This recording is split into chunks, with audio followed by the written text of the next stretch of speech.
동성애 투쟁 전략 여러분 잘 알 겁니다. After the fact. 여기에 보면 어떻게 프레임을 시키는지 전략을 짜놨습니다. 자신을 희생자로 못 살아. 동성애는 착하게 반대자나 나쁘게 못 살아. 동성애 활동을 해서는 거짓말 그러거든요. 특히 히틀러에 비유했습니다. 기독교인들을. 보수 부부 여기에서 나온 말입니다. 그런데 아직도 우리 기독교를 어떤 언론에서는 기독 언론에서 보수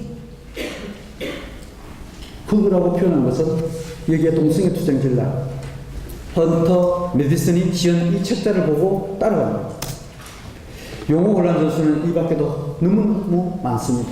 우리 민족끼리 적폐 잘못된 것을 고치자면서 지금 300명이 감옥에 가 있습니다. 친일파 무조건 기득권으로 몰아붙입니다. 혐오 기독교를 씌우기 위한 프레임 민주화 무종교 특히 무종교가 더 심각합니다.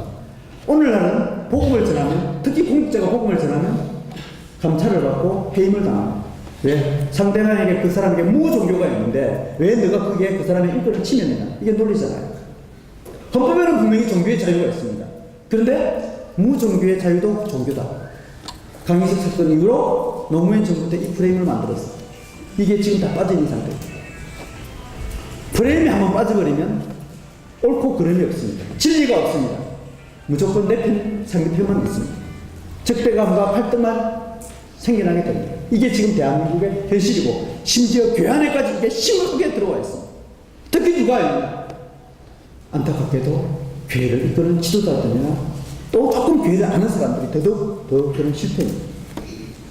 여러분 동성애를 어떻게 어느 이상을 시키는지 너무나 잘 알고 있습니다. 동성애 하면 혐오포비아라고 합니다. 대신 성적 지향이라고 하고 있습니다. 좀 더 사랑하고 배려해주자. 그리고 이를 더 보여주자. 그래서 성소수자라고 하고 있습니다. 성소수자나 성적 지향 여러분들 너무나 그 용어에 대해서 잘 알잖아요. 자, 지금부터 조금 더 깊이 인권의 문제에 대해서 설명을 하고자 합니다. 여기에 대해서 구분을 못하기 때문에. 자, 인권에 노니까 벌써 좀 머리가 아프고 찌끈찌끈하죠. 저 역사도 노는 또 그렇죠. 그래도 한번 살펴보도록 하겠습니다. 인권. 사람의 권리입니다. 정확하게 그렇죠. 휴먼 라이트. 근데 사람들이 이게 더 깊이 들어가면 이 강의만 하더라도요. 이건 1년 이상 해야 돼요. 이쪽에 대해서 아무도 강의하는 사람이 없어요. 이쪽의 방향에 대해서. 사람이 먼저다? 당연하죠. 사람이 먼저죠. 그런데 하나님은 없고 또 사람이 먼저인데 누구? 먼저? 자기들 편만 먼저. 그리고 인격과 인권과 인격권도 구분 못하고 있어요. 전부 다 사람이 먼저다. 내 권리 좋다. 다 지금 그게 따라가고 있습니다. 묻겠습니다. 사람 존중이 인권입니까? 그러면 히틀러와 김일성도 존중해야 됩니까? 모든 사람의 행동이 인간의 권리십니다. 그럼 마약하는 사람, 음주 듣는 사람 저를 못하게 해요? 절대 아니죠. 그런데 그냥 인권이 좋다고 그러니까 다 따라가고 있습니다. 인권의 역사 한번 보겠습니다. 제가 여기에 보면 핵심적으로 됐습니다. 이 인권의 역사 나오면 어렵더라고요. 프랑스 혁명부터 나오기 시작하고 칼 막스가 나오고 유엔 인권 선언이 나오고 헬싱키 협약이 나오고 소련의 붕괴 나오고 저희는 간단하게 설명하기 위해서 이렇게 만들어놨어요. 여러분 교재 안에 다 들어있습니다. 근데 이건 오늘 좀 목사님들 설명드리면 안 들으려고 해요. 그래서 제가 준비를 해봤습니다. 중학교 1학년 교과서에 있는 내용입니다. 미래는 인권의 역사. 이 게임 노래예요. 주사위 던지기 노래입니다. 되게 복잡하죠? 잘 안 보이시죠? 좀 확대를 시켜보겠습니다. 핵심적인 내용은. 이래 되어 있습니다. 인류의 역사는 인권의 확장 역사이다. 즉 뭐냐? 계급투쟁의 역사이다라고 가르치고 있는 거예요. 여러분 1215년 마그나 카르타 알아요? 도시니아 권리 선언 알아요? 프랑스 권리 선언인데 1789년. 이게 우리 아이들 중학교 아이들에게 인권의 역사를 가르치고 있는데 뭐만 가르치고 있냐? 특징이 계급투쟁적 역사와 인간의 권리만 철저하게 가르치고 있습니다. 중학교 1학년들이 우리보다 훨씬 더 잘 알아요. 여기에 참석하시는 분들 인권이 어렵다고 생각하시는 분들 중학교 1학년부터 내가 못하구나 생각하시고 들어주시면 감사하겠습니다. 역사를 완전히 요구시킵니다. 여기 하나 우리가 하나님의 인권 중에서 가장 중시하는 역사가 인권의 역사가 된가 하면 미국의 독립선언입니다. 천부인권이라는 말이 나와요. 싹 빠졌습니다. 기독교에 관련된 모든 것을 싹 빼버렸어요. 게임하면서 자기들 주사위 던지면서 그럽니다. 딱 던지고 상대편하고 펜을 나누어요. 교실에서. 그리고 던지면서 여기 보면 내가 가진 권리 3개만 말해보니 그러면 애들 제일 먼저 나오는 게 성적 차기 결정권부터 나와. 내 승은 내 거야. 그래가지고 3개 맞히면 한 번 더 던지기, 3개 못 맞히면 한 번 쉬기. 그러면서 이 게임을 통해서 아이들에게 인권을 가르치십니다. 자, 제가 그보다 더 쉽게 핵심적인 내용만 간단히 좀 설명을 드릴게요. 세상의 눈으로 잠시 들어가서 보겠습니다. 인권하면 1948년 유엔 인권선언은 잘 알잖아요.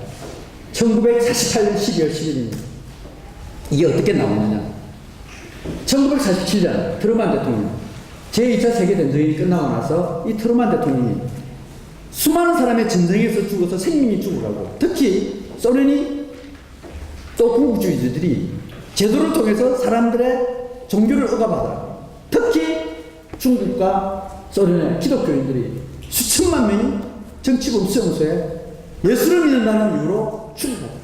이건 안 되겠다. 내가 기독교인들로 제2차 세계대전에 승리하겠는데 이 사람들을 내가 대통령에 있으면서 해야 되겠다. 기도하는 중에 반공 종교 동맹을 결성하게 됩니다. 그래서 당시에 교황 피우스 2세와 12세와 모든 전 세계 기독교에 관련된 색채 문의한 사람 다 모여요. 그래서 당시에 WCC도 통솔하게 되고 다 만들어졌어요. 이분들이 종교의 자유를 보장하기 위해서 인권이라는 이름으로 만들자. 그렇게 시도를 했습니다. 그래서 유엔 인권선언을 만들자. 그 만든 사람이 자크 마르탱이라는 사람입니다. 이 사람이 인권이라는 만들면서 연구를 하면서 어디 찾았냐면 성경에서 그 원리를 찾았습니다. 그런데 문제는 이 인권이 힘이 빠진 인권을 만들면 엄청나게 위험한 시도가 될 것이다. 인권은 종교적 차원에 접근해야지 이걸 다른 쪽에 접근하면 이게 문제가 될 것이다. 이것이 어쩌면 공산주의적 자유주의다. 이렇게 표현했습니다. 말이 어렵죠? 더 쉽게 설명해 볼까요? 동그란 네모. 맞습니까 말이? 동그란 네모. 안 맞죠? 말은 맞는데 안 맞습니다. 공산주의적 자유주의. 섞일래야 섞일 수가 없는 것이 이게 인권이 그만큼 위험하게 될 것이다. 그러면서 나름대로 원칙을, 기준을 만들었습니다. 이게 인권이야! 제일 첫 번째, 천부적이다. 두 번째, 이인적이다. 불가분적이다. 공유적이다.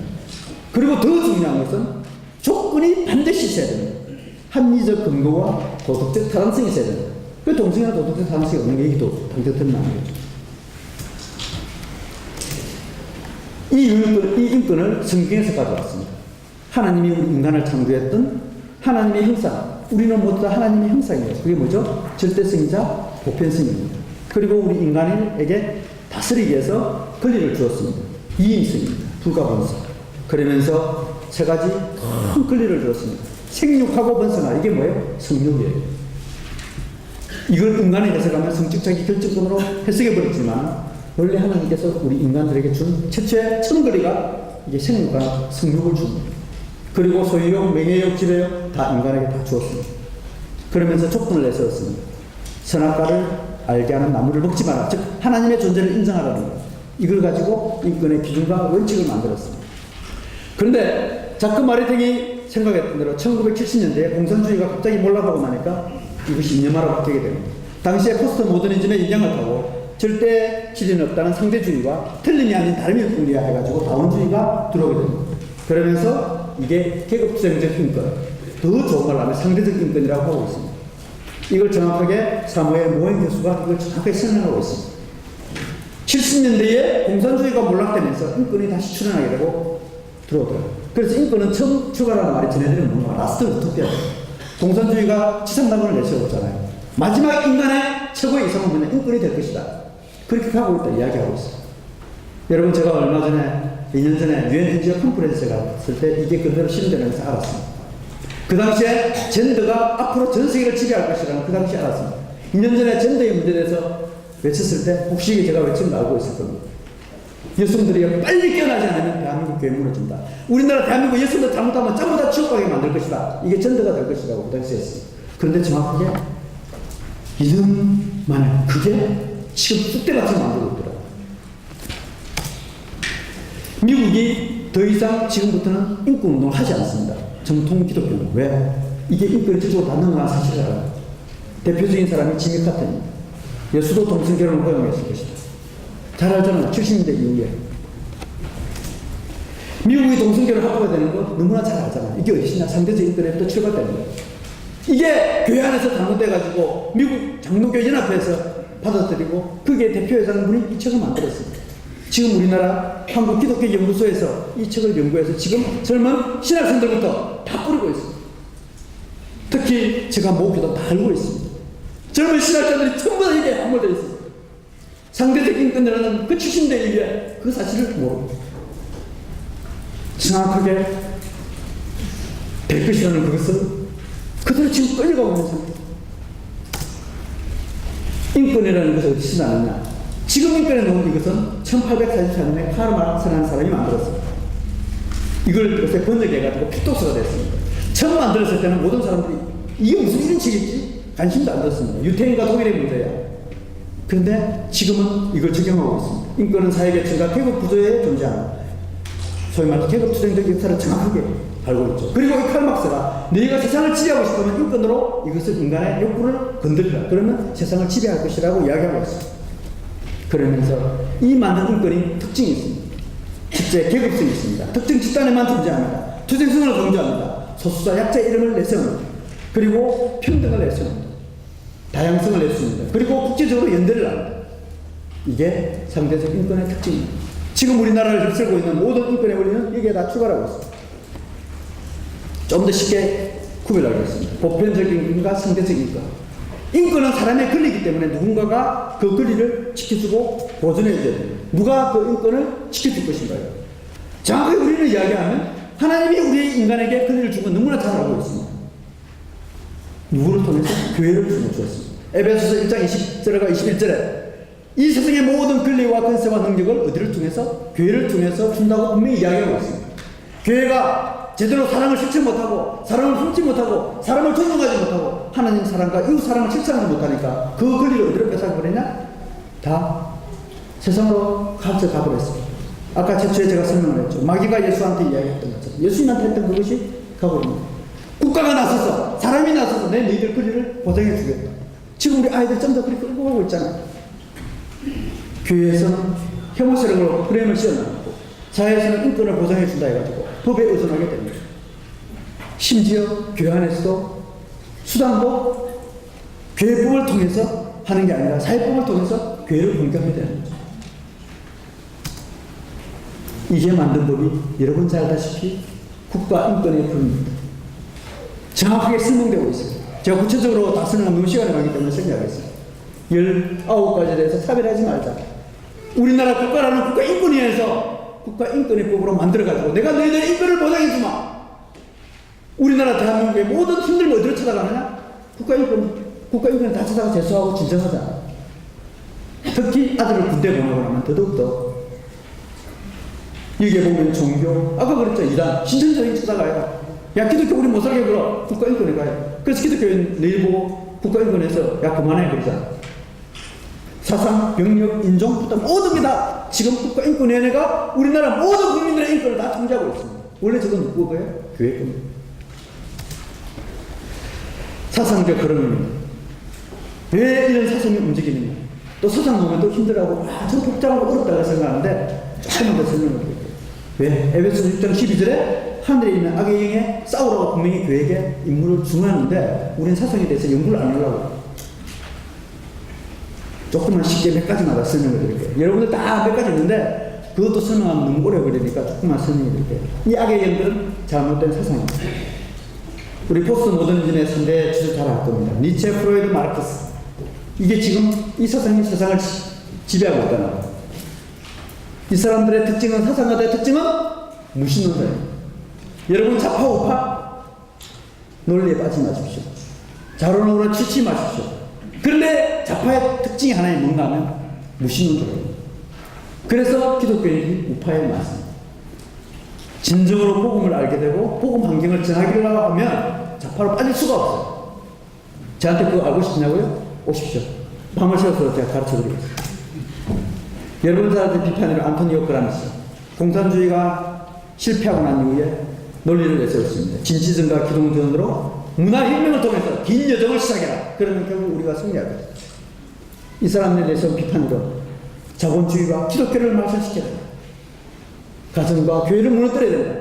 이 주장했던 이 논리가 지금 대한민국을 휩쓸고 있습니다. 여러분 소수자 인권 누가 만들었는지 아십니까? 아간베네라는 사람이 만들었습니다. 기독교인들 너희들 공격하면 기독교인들 너희들 떠들어! 물어 떠들어! 그래야 너희들의 인권이 보장될 것이다. 법을 투정해. 이게 소수자 인권이에요. 교과서 안에 그대로 나옵니다. 이 아간베네 논리가 우리 교과서 안에 몇 군데 나오느냐? 17군데 나옵니다. 대표적으로 하나만 이렇게 제시했습니다. 고등학교 3학년, 중학교 1학년 때부터 인권의 역사를 배우고 고등학교 3학년 되면 소수자 인권을 이렇게 배우는 사실입니다. 안토니오 네그리가 혁명은 축제라는 만들었습니다. 앞으로 공산혁명 같은 것은 불가능할 것이다. 앞으로는 축제를 통해서 혁명을 만들어라. 계급투쟁을 다중투쟁으로 만들어라. 이게 전복의 정치학이라는 책이에요. 왜 제가 이 책을 설명합니다. 우리 교과서 안에서도 이것이 그대로 적용되고 있습니다. 여러분 이 사태는 광우병 사태였습니다. 광우병 사태 지금 그 집안은 다 알잖아요. 아이들 초등학교 6학년 아이들에게 다 배웁니다. 제가 이게 나쁘고 좋게 아니라 왜 초등학교 6학년 아이들에게 정치적으로 사상을 이념을 심어주고 교회를 멀리하게 만드느냐. 지금 우리 교과서에는 벌써 촛불 집회가 들어가 있습니다. 옳고 그름이 아니라 역사적 아직 판단도 안 된 이 상태에서 이것을 우리 아이들에게 이념화시키는 정치적 프레임에 완전히 빠지게 버리게 만들어버렸습니다. 제가 조금 빨리 진행하는 이유는 여기 부영 학부형들도 많기 때문에 제가 어제 제주 선교대회를 갔다 왔습니다. 이걸 설명하는데 부모님이 질문을 하길래 그걸 좀 설명을 드리고 우리 교과서 안에서 우리 아이들이 어떻게 변해가는 그 과정을 설명을 드리면서 그것을 여러분에게 잠시 설명을 드리려고 제가 좀 빨리 진행을 했습니다.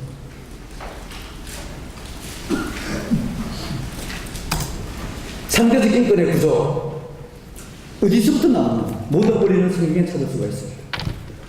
루시엘이 루시퍼가 되는 과정, 하나님같이 되려다가 쫓겨나게 됩니다. 그리고 우리 인간에게 똑같이 유혹하고 죄를 짓게 만듭니다. 너가 하나님같이 될 것이다. 그래서 하와에게 유혹해서 결국 먹게 만듭니다. 이것이 오늘날 인본주의와 그것을 법으로 만들어서 인권으로 나타나게 됩니다. 너무너무 잘 알잖아요. 휴머니즘부터 시작해서 완전 자아 우상에 빠져버렸습니다. 내가 최고야. 자기결정권. 이걸 이분법적 구조라고 하고 있습니다. 지배구조와 피지배구를 나눕니다. 여성부터 시작해서 약자라는 내세워서 그것을 인권과 평등으로 씌워서 그리고 가정과 교회와 국가를 전복시키는 논리입니다. 이것이 오늘날 지금 모든 공무원들과 우리 교과서 안에부터 시작해서 이걸 다 가르치고 있습니다. 교과서 안에 100% 다 숨어 있습니다. 강자는 기업, 남성, 원주민, 선주민, 성다수자, 부모, 교사들은 강자입니다. 약자는 노동, 여성, 이주민, 성소수자, 아동, 학생. 밑에다 인권만 붙이면 지금 우리가 모두 다 그렇게 맞아떨어집니다. 강자와 약자를 만들어 놓고 강자는 대결 구도로 만듭니다. 저 사람은 억압하는 사람. 이게 오늘날 말하는 학생이 교조래잖아요. 그 논리에 여기 이렇게 되어 있습니다. 교칙에 순응하는 자는 부정적 인간이고 흑인도의 맹종이고 학교는 군대와 감옥 같은 것이다. 두 발의 통제는 국가의 간섭이다. 교사와 학생의 계급 원리를 가르칩니다. 교사의 인권 없습니다. 왜? 강자이기 때문에. 더 심각한 것은 부모와 학생의 대결 구도로 만든다는 사실입니다. 아이들 인권 도서에 보면 이런 내용이 있습니다. 일기를 검사하는 것은 거짓말을 가르치는 것이다. 부모의 말씀에 무조건 따라야 하고 숙제하라고 하면 놀 권리가 있다고 해요. 제가 어제 이 강의를 마치고 나니까 어떤 아버지 아저씨 한 분이 저한테 찾아왔어요. 눈물을 벌썩이면서 자기 딸이 초등학교 5학년인데 철봉에 매달려 있었다. 야, 딸이 얼마나 귀엽겠어요. 참 바쁜데 그래도 아들이가 예쁘니까 그 철봉에 매달려 있어서 힘들고 그러니까 가서 엉덩이 잡고 허리 잡고 이렇게 올려줬대요. 얘가 서성이 딱 때려 내리더니 자기 아버지 빵을 팍 때리더래요. 아빠 왜 성추행해? 2달 동안 이 아빠가 밥도 못 먹고 충격을 받았습니다. 이거였구나. 저희 딸도 마찬가지였습니다. 녹화 안 했다고 엄마는 녹화를 근데 인권이 안 돼 있어요. 저도 인권이 있단 말이에요. 저에게 말할 태도가 안 돼 있어요. 제가 이 뛰어든 이유는 저희들의 인권이 뭘까? 제가 4년 전부터 파기 시작했어요. 우리 아이들이 지금 부모를 뭐로 만든다고? 자기의 측으로 만든다고. 차별금지법, 혐오표현방지법. 이 혐오표현방지법은 여기서부터 비롯됩니다. 인권의 논리부터 출발하게 됩니다. 이 약자에게 약자 강자의 논리를 없애버려야 된다. 법으로 강제적으로 만들어야 된다. 이게 평등이라는 거예요. 이분법적 구조를 없애버려야 되는 거야. 이게 차별금지법이라는 것이 들어오는 거예요. 잘 알잖아요. 여러분 이거 잘 알 겁니다. 바로 제 얘기한 소리니까요. 기독교는 뭐라고요? 혐오 집단. 전 국민들이 그렇게 생각하고 있다. 우리나라 인권 모든 책임을 지고 있는 인권 국장이라는 이런 이야기가 있어요. 기독교는 혐오 집단이고 타이로. 지금 현 인권위원장이 우리 사회의 혐오 차별을 뿌리 뽑겠다. 뭐예요? 기독교를 말살시키겠다는 거예요. 올해 혐오 차별 대응 기획단을 만들었습니다. 그리고 KBS에서는 이에 따라서 이 필요성을 참히 따라가고 있습니다. 모 당에서는 혐오와 차별 문제를 해결한 토론회를 올해 1월달에 열었습니다. 그리고 기획단을 본격적으로 출범시켰습니다. 앞으로 3년간 집중적으로 운영하겠다. 그리고 특별위원회를 구성을 했습니다. 알만한 사람들에게 이렇게 들어있습니다. 실제 지금 잘 알다시피 성희롱, 성차별, 금지 및 권리 문제. 여러분들이 잘못하면 우리 아버지님들은 딸 만지면 뺨 맞는 사태가 올지도 모르겠습니다. 이 성비례라는 게 뭐냐? 성차별이라는 게 뭐냐? 이 해석을 누가 하느냐? 국가인권위원회에서 하게 되는데 잘 알다시피 이런 게 들어있죠. 국가인권위원회가 성차별의 문제를 판단하겠다는 겁니다. 성비를 판단하겠다는 겁니다. 이 국가인권위원회가 지금 법을 통해서 인권이라는 이름으로 학교, 군대, 기업, 언론에 들어갔습니다. 국가인권위가 제일 먼저 어디로 들어가느냐? 2006년도에 군대부터 먼저 들어갔습니다. 그래서 군대는 지금 1년에 30명이 50명씩 에이즈 권리가 나옵니다. 이게 군대가 되었습니다. 그리고 언제를 건드렸냐? 우리 아이들의 교과서를 건드렸습니다. 2002년도부터 시작해서 최초로 2006년도에 초중 고등학교 교과서를 건드리기 시작해서 시작합니다. 그 뒤에 이름이 쭉 있습니다. 국가인권위원회가 교과서 검토한 자료입니다. 그래서 2010년도에 우리 여기 김광국 교수님 혹시 나오실지 모르겠지만 계시더라고요. 봅니다. 전부 다 국가인권에서 다 작업 다 해놨습니다. 왜 세상이 이렇게 변해버립니까? 초등학교 교과서 안에 인권의 명분으로 동성애를 가르쳤습니다. 아까 설명드렸죠? 그리고 심지어 아이들 휴대폰도 교과서 안에서 너희들 걸리라고 가르치고 있습니다. 인권보장 및 정신조례 지금 우리 243개 지자체 중에서 103군데가 통과되어 있습니다. 보시는 것 같죠? 여러분들 해당되는 지역이 있을 겁니다. 학생인권조례 잘 알잖아요. 지금 경남, 인천, 강주에서 지금 진행 중에 있습니다. 열심히 투쟁 중이죠. 특히 인천에 오신 분들 심각합니다. 이 국가인권위원회에서는 성소수의 권리보다도 권리가 종교의 자유보다 우선이라고 정확하게 이야기하고 있습니다. 17년대, 지금부터 몇 년 전에? 1년 반 전에. 제가 충남인권조례 폐지 운동을 하면서 싸우니까 국가인권위원회에서 이렇게 이야기했습니다. 성소수자 차별금지 이유로 인권조례 폐지하는 것은 바람직하지 않아요. 종교의 자유, 헌법상의 자유이지만 그보다 더 중요한 것은 성소수자의 권리가 더 중요해요. 그때 막지 않았으니까 지금 한동대 사태가 터져버린 거예요. 야, 근데도 괜찮구나. 당시에 충남에 있는 목사님들 막 일어나가 벌떼같이 일어나가지고 막아야 된다고 이 이야기를 했는데도 한국교회는 저걸 보면서 침묵했습니다. 하나님 또 건드렸습니다. 한동대학을 건드렸습니다. 저걸 보고도 또 침묵한다. 또 올 겁니다. 하나님께서 계속 침묵을 주고 있는데 한국교회가 침묵합니다. 무시하고 또 무시하니까 목사님들 무시 안 해요. 저는 한동대학 사태를 보면서 얼마나 울었는지 모릅니다. 왜? 제가 충남에 그런 사태가 났을 때 제가 알리지 않았기 때문에 더 심각한 것은 우리 아이들에게 교회 가면 내 부모가 고발해. 이게 서울 학생인권조례 안에 포함되어 있잖아. 우리 유진희 선생님이 혼자서 싸우시는 것도 내 생각과 내 믿음을 지켜야 해요. 부모가 내게 교회 가라고 하면 그건 잘못된 거야. 내 생각, 내 자유를 지켜야 돼. 그게 무성비의 자유가 있어. 이 아이의 사례를 가르쳐주면서 아이들에게 이야기하는 거야. 그건 뭐예요? 부모를 고발해버린 사건과 실제 마찬가지입니다. 여러분, 내가 본 문제. 지금 여러분들 여기서 우리가 침묵하게 되면 앞으로 어떤 사태가 다가올지 모릅니다. 젠더 이퀄리티. 개진여자가 여자 여자가 아닙니다. 같은 여자로 바뀐 지 벌써 2017년도에 바뀌어버렸습니다. 지금 성평등이 2017년 이후에 급속하게 변하고 있습니다. 이러면 양성평등이라고 그게 프레임이 씌어서 안에 내용을 보지 못합니다. 학교에서 성평등 교육을 강화하겠다. 성주류화 정책을 하겠다. 이게 핵심 주제예요. 여러분 지혜 문구 아시잖아요. 이네들의 논리는 성의 해체입니다. 시몬드 보바로부터 시작해서 존 주디스부터 여러분 잘 알 겁니다. 이것을 어디서 가르치냐? 우리 여러분들 교과서 안에서 가르칩니다.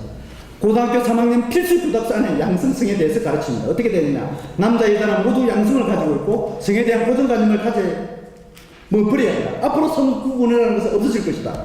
미래에는 이것이 원칙이 될 것이다. 이렇게 아이들에게 가르쳐요. 어떻게 되겠습니까? 이 가르침 교육이 벌써 엄청나게 많이 진행이 됐습니다. 제가 찾은 것은 2007년도부터 찾았어요. 출산율이 OECD 중에서 제일 낮은 0.98%. 두 사람이 한 명도 안 나와요. 앞으로 이대로 가면 너무나 뻔하잖아요. 2050년대는 대한민국의 인구는 절반으로 줄어듭니다. 너무나 분명한 사실입니다. 어디서 나왔습니다 아십니까? 또 소송에 찾을 수가 있습니다. 시몬드 보바로, 십존주의 철학자 사르트르의 둘이 동배했던 사람, 계약 문화를 만들고 동물 문화를 만들었던 이 인물, 제2의 성을 만들었던 사람입니다. 여성은 태어나는 것이 아니라 만들어지는 것이라고. 진정한 여성 해방은 어디서부터? 모성의 해방부터 시작된다.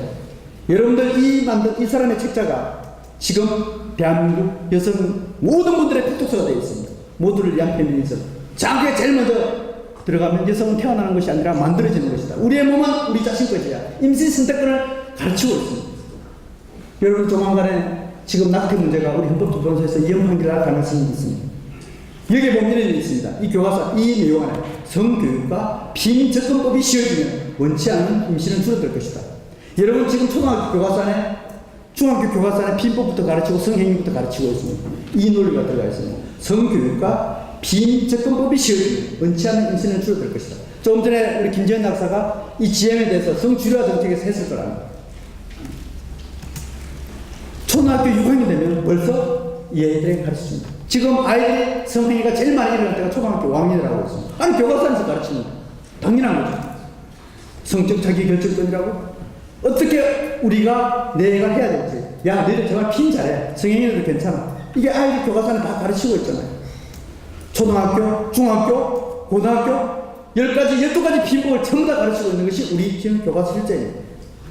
중학교 교과서 안에 이런 내용이 있습니다. 성적 자기 결정권을 평가하기. 100일 기념 되면 뽀뽀하고 영화 보면서 손잡고 밤 10시에만 되면 헤어질 때 아쉽지. 그러면 생일 기념 때 파티가 끝나면 우리 함께 잘까? 성적 자기 결정권을 평가하지. 여러분 키워 문제, 이것은 하나님의 존재를 인정합니다. 그러면 하나님은 무시하는 거지만 이 젠더 문제는 하나님의 창조 질서를 근본적으로 보장하는 논리입니다. 여러분 동성애는 분명히 선천적이 아닙니다. 그런데 동성애자들은 자기가 본질적으로 유전을 가지고 있다 생각합니다. 키워 사람들, 이 젠더를 가진 사람들은 키워있는 저 거짓말이라고 이야기합니다. 왜? 수시로 변하잖아요. 아침에 남자가 됐다가 저녁에 여자가 됐다가. 내 생각으로 변할 수 있는 게 이게 젠더인데, 동성애자들은 저거는 변하지 않는 게 이게 동성애자예요. 그래서 L, G, B하고 T하고 별도로 놀아요. 왜 같이 연합하느냐? 결국은 한 목적을 위해서 대항을 하기 때문에, 소수자가 연합하기 때문에 결국 교회를 공격해서 연대할 뿐이지, 이슬람도 마찬가지고. 섞일 수 없는 섞인 것이 존재들끼리 제대로 연합다. 이걸 정체성 정치라고 해요. 아이덴티티 폴리틱스. 자기들끼리 안 맞습니다. 그런데 이 젠더는 하나님을 대적하는 사상입니다. 여러분 잘 아시고 이것은 마지막 시대에 우리 교인들에게 알려진 큰 신주의입니다. 남자 여자 성별을 구별하는 교육을 없앤다는 것입니다. 저는 대통령에 대해서 다른 어떤 것보다도 우리나라 최고 지도자가 자기가 대통령 공약으로 사람이 먼저인 세상은 성평등한 세상, 페미니스트 대통령이 되겠다. 이렇게 하고 있습니다. 그런데 이걸 보면서 기독교인들은 침묵하고 있고 그분이 잘한다고 있고 대통령에 대해서 옳다고 이야기하고 대통령을 비난하면 왜 대통령을 비난한다고 이야기하고 있습니다. 하나님의 창조주에서 성경을 분별하고 하고 있는데도 왜 영적인 눈이 어두워서 오히려 태극기 집회들이 먼저 일어나가지고 대통령이 잘못했다고 이야기하고 있어요. 기독교인들은 침묵하는 사람. 각 사람은 위에 있는 권세들에게 복종하라. 김 목사 너는 왜 목사가 돼가지고 왜 대통령에 대해서 그렇게 비난한다고 이야기하고 있습니다. 제가 목사님 보고 그랬습니다. 원문 한 번만 보십시오. Let every soul be subject. 사람이 근위에 복종하는 것이 아니라 모든 영혼이 근위에 복종하라고 했습니다. 하나님의 근위에 복종하라고 되어 있습니다. 대통령부터 국회의원, 모든 장관, 모든 사람들은 하나님의 근위에 복종해라. 이 근세와 모든 근세는 하나님께서 만들었다. 이 이야기예요. 대통령에 순응한 사람. 호세아서 이렇게 이야기했습니다. 그들이 대통령을 세워서라 내게서 난 것이 아니며 그들이 국회의원을 세워서라 내가 모르는 바다. 우리가 잘못 지도자를 뽑아놓고 하나님 앞에 영광을 겁니다. 우리가 영적 부필이 어두워서 지도자를 잘못 뽑아놓고 자기 합리화시키기 위해서 정교분리의 원칙을 세우고 다른 합리적인 논리를 해서 비난하는 것은 정말 영적인 둔탁한 분입니다. 제가 어떤 분에게 그랬습니다. 목사님 구원받으셨습니까? 차라리 그 말 하시기 전에 차라리 연자맷돌을 메고 인천바다에 가십시오. 교육의 이름으로 국가인권의 교육인권센터, 정교조의 참교육 실천 강령, 여가부의 양성평등교육원에서 지금 모든 우리 아이들을 다 자기들의 수화로 만들고 있습니다. 서울교육청에서 교육의 중요성을 하면서 우리나라 장관님께서 가셔서 미래의 유권자를 위한 교육이라고 이야기하고 있습니다. 민주시민 교육을 하면서 미디어와 성평등은 필수라고 이야기하고 있습니다. 국가교육위원회에서 만들고 있습니다. 앞으로 100년 대계를 만들자. 국가교육위원회가 만들어지고 있습니다. 제2의 국가인권위원회입니다. 목사님들이 이 문제를 알고 노동인권에 대해서 문제점을 아시니까 청년들이여! 목사들과 싸우라! 선동하고 있습니다. 이게 지금 우리 아이들의 청소년들의 이런 교육을 받으면 당연한 거죠. 왜? 우리의 철기고 없애야 될 집회네. 이게 지금 벌어지고 있는 실패입니다. 그러면서 우리 아이들은 나는 쓰레기다. 하나님의 형상이 쓰레기 봉투 속에 들어가서 이 헬조선 같은 세계. 이것이 지금 대한민국 우리 아이들의 모습입니다. 그러니까 학교를 떠나 교회를 떠나 지금 떠나는 아이들이 몇 명? 12만 명이 지금 떠들고 있습니다. 어떻게 할 것입니까? 먼저 알고 알려야 합니다. 내 백성이 지식이 없어만 합니다. 내 백성이 지식이 없어만 합니다. 여러분, 예수님 오시기 전까지 암흑시대가 들어가는 거 우리 구약성경을 통해 너무나 잘 알고 있습니다. 왜 그랬을까요? 몰랐기 때문에. 여호와를 잊어버리기 때문에.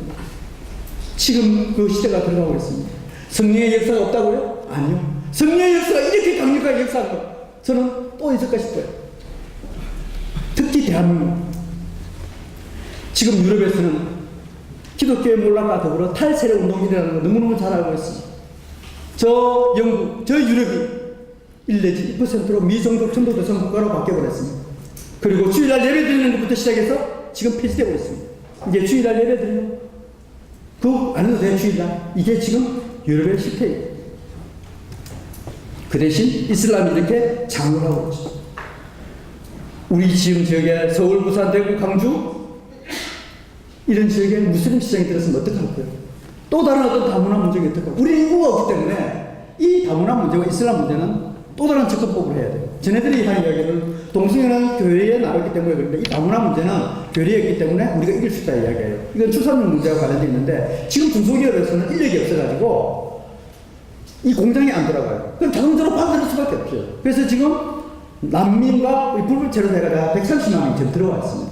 이 자동적으로 이것을 어떻게 할 것인가는 또 다른 문제예요. 그래서 제가 다시 이 시간이 있기 때문에 그건 설명을 못 드리겠고요. 그것을 연구하는 방법을 지금 하고 있습니다. 유럽 같은 경우는 인간의 출산의 그 고통을 없애고 어떻게 하면 인구가 줄어지니까 사람하고 짐승하고 해서 어떻게 사람을 만들 수 없을까? 이것이 인간 수동 및 폐하에 관한 법률입니다. 그래서 지금 배아체가 한 350개 정도 만들어져 있습니다. 자기 어머니를 통해서 대리모를 만들게 됩니다. 그리고 인공젖을 만들어서 호르몬 주사를 맞고 아이에게 젖을 먹이고 있습니다. 가정이 다 깨어졌습니다. 저 아이가 어떤 집에 태어나는지 정상적 가정에 태어나는 없습니다. 절반 이상. 심지어 아이슬란드 같은 경우는 7명, 10명 중에 7명은 전부 다 혼외 출산입니다. 영국과 똑같이 가고 있는 대한민국. 제1회 기동화 아카데미 할 때 여러분 잘 안 되는지하면서 이분을 제가 2박 3일 동안 그때 같이 수행을 하고 마지막 인천공항을 떠나면서 했던 말이 기억이 나요. 저보고 무슨 일을 하느냐고. 그래서 제가 군대 동성애 문제가 많아서 이걸 막으려고 하고 있다 보니까 영국에서는 경찰이 먼저 무너졌다. 이게 정확하다는 거예요. 그러면서 안내를 찾아보니까 영국에서는 경찰을 통해서 공권력을 통해서 영국 사회가 무력화시킨 거예요. 우리나라 어디에? 정확하게 군대부터 들어왔다고. 그래서 제가 우리 바른군인권 연구소 제가 하려고 했던 게 아니라 하다 보니까 이렇게 됐어요. 군대가 지금 완전히 엉망진창이에요. 우리는 더 심각한 것은 거기에 이단이 우리나라 제일 너무 심하고 특히 더 심한 것은 이 주체라는 것이 있다는 거예요. 이 동네. 여러분 통일? 진짜 통일되려고 그러면 무엇을 해야 될까요? 아이들 보고 물었습니다. 야, 너 통일되면 너 지금 월급 100만 원에서 50만 원 가지고 생활해야 돼. 너 세대는 貧困으로 살아야 돼. 그럼 통일을 안 한대요. 근데 그럼 왜 통일하려고 그래? 저 모르겠는데 통일 안 하려고. 그래도 통일해야 돼. 왜? 북한이 저 죽어가는 척. 특히 우리 그렇지 않으면 통일을 해야 돼. 왜 해야 됩니까? 북한은 지금 우리 동포들이 지금 그 감옥에서 특히 예배 한번 드리고 싶어서 땅속에서 토굴에서 예배 드리고 있잖아요. 저 사람들 빨리 예배 드릴 수 있도록 해야 되네. 우리가 70년 넘었습니다. 제일 좋은 방법은 김정은 없애버리면 돼요. 김정은 없애버리면 세대 무너지잖아요. 그럼 자동적으로 해결돼요. 그 방법에 너무 쉬운 방법은 안 하고 다른 방법을 하려고 그러니까. 군인고성센터 임태훈 여러분 잘 알 겁니다. 이분이 어마어마한 일을 해고 96년도부터 우리나라 동성애를 최초로 만들고 성직지향이라는 연구도 만들고 그걸 다 포함시키고 제일 먼저 그리고 군을 공개하기 시작했다는 사실. 그런데 너무너무 잘한다고 예배까지 드려주는 게 이게 대한민국의 현실이에요. 지금 우리나라가 동성애 합법국가 아닙니다. 어마어마하게 인권의 이름으로 다 전 세계적으로 보기 드문 게 인권법이라고 다 만들어놨습니다. 그런데 우리나라 동성애 합법국가가 안 된 이유는 군대 안에서 군행법 92조 6 때문에 그래도 금지하고 있기 때문에 그렇습니다. 이게 여러분들 조만간에 무너질 지경에 지금 있습니다. 지금 헌법재판소의 구조를 보면 무너질 수밖에 없습니다. 왜? 그걸 폐지하겠다는 이모 변호사가 지금 그 헌법재판 안으로 들어갔잖아요. 유럽교회와 가정의 몰락이 왜 그렇습니까? 동성애, 젠더, 인본주의, 이슬람 다 있었습니다. 제일 마지막에 제일 중요한 것은 교회 지도자들의 무지와 침묵에 모였다는 사실. 너무너무 우리 잘 알고 있습니다. 영적 분별력을 가져야 됩니다. 정말 영적 분별력을 가져야 됩니다. 누가 철학과 인권과 평등과 평화의 이름으로 너희를 사로잡을까 주의하라. 이는 사람의 전통과 세상의 초등학문을 따르며 그리스도를 따르며 아닙니다. 여기 계신 분들은 이제 십자가의 군사가 되기를 간절히 주의 이름으로 부탁을 드립니다. 알고 알리십시다. SNS를 통하여, 세미나를 통하여, 강의를 통하여, 교육을 통하여, 특히 우리 목사님들은 설교를 통하여 알고 알립시다. 그리고 조직하고 연합합시다. 교회가 낯서기에는 어쩌면 우리가 프레임이 씌어서 욕을 먹고 힘들 수가 있습니다. 이제는 시민단체가 낯서야 되고 특히 우리 아이들이 망쳐가기 때문에 학부모단체들 교회와 지역별로 일어나기를 바랍니다. 그리고 무엇보다도 잘 알다시피 부모의 자녀 교육권을 회복해야 될 것이라고 생각합니다. 특히 더 문제는 이 구원의 문제가 직결되어 있습니다. 이 인권은 내가 주인된 것을 가르칩니다. 예수가 주인된 것이 우리의 진리입니다. 그런데 인권은 내가 주인된 것을 가르칩니다. 그리고 비판에 대해서 선악을 먹은 존재입니다. 이 가장 큰 비판은 프레임 존재입니다. 왜 프레임을 만들어가 나에게는 옳고 상대방은 나쁘고 이게 인권의 논리잖아요. 복음은 성경에 의해서 우리는 구별하고 건면하는 것입니다. 구원의 문제와 너무너무 직결되어 있습니다. 로마서 10장 9절 내가 만일 내 입으로 예수를 주로 시인하고 하나님이 그를 죽은 자 가운데서 살리신 것을 내 마음에 믿으면 구원을 얻으라. 이게 주 예수를 믿으라. 압축하면 그렇게 되어 있잖아. 예수가 주인돼야 우리는 구원을 받습니다. 그런데 인권은 내가 주인된 것을 가르쳐. 예수를 정확히 알아야 됩니다. 예수가 우리 예수님이 부활하시기 전까지는 예수였습니다. 세이버였습니다. 구원자였습니다. 그런데 이 구원자에 그냥 머물러 있어요. 아닙니다. 예수님은 우리의 주인이시요 왕이시요 지휘관이십니다. 이 주인된 개념을 정확히 알아야 돼요. 세상에 복받고 싶은 건 이 주인된 개념을 너무나 알면 쉽습니다. 예루살렘의 딸들아 너를 위하여 울지 말고 너희와 너희 자녀들을 위하여. 예수님께서 십자가상에서 하신 말씀입니다. 사랑하는 성도들, 너희와 우리 자녀를 위하여 우십시오. 겟세마네 동산에서 마지막 예수님께서 내가 비옵는 것은 이 세상이 아니라 아버지께서 내게 주신 자들을 위함입니다. 우리를 위하여 이 시간에 기도하고 있습니다. 우리 반주자님 계십니까? 찬송가 280장 준비해 주시고 제가 이거 한 곡만 부르고 마치고 같이 불러도 좋습니다. 초대 1905년도에 나라를 빼앗기고 기독교인들이 모여서 어떻게 하면 하나님의 나라를 회복시키고 대한민국의 주권을 찾아올까? 찬송가 280장입니다. 그래서 당시에 신채호 장로님께서, 윤치호 장로님께서 만들었습니다. 그 곡이 오늘날 대한민국의 애국가입니다. 그리고 초대 찬송가, 제일 처음 찬송가 10차등에 이 곡이 실렸습니다. 반주 부탁드리겠습니다. 아시는 분 따라 불러줬습니다.